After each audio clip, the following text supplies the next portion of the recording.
দুইটার সময় তওবা করে লাভ নাই। একটা হচ্ছে মৌতের যন্ত্রণা শুরু হয়ে গেলে, মৃত্যুর যন্ত্রণা শুরু হয়ে গেলে আগে পা থেকে শুরু হয়ে আস্তে আস্তে গলার দিকে আসে।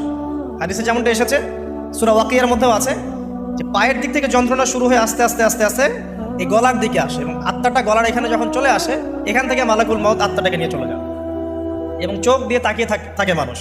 রুহটা চলে গেলে মানুষ চোখ দিয়ে তাকিয়ে থাকে, দেখবেন এই কারণে মৃত ব্যক্তি তাকিয়ে থাকে, চোখ খোলা থাকে।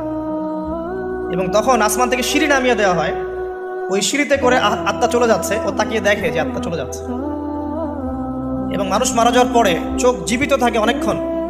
মেডিকেল সায়েন্স যারা পড়েছে তাদেরকে জিজ্ঞাসা করবে, মানুষ ডেড হয়ে গেলেও চোখ দেখবেন আরও কয়েক ঘন্টা, হয়তো আরও নির্দিষ্ট একটা সময় পর্যন্ত চোখটা কিন্তু জীবিত থাকে। এই জন্যে চোখ বন্ধ করে দিতে হয়। যাই হোক, যেটা বলছিলাম যে মৌতের যন্ত্রণা শুরু হয়ে গেলে তওবা করে লাভ নাই, তওবার দরজা বন্ধ।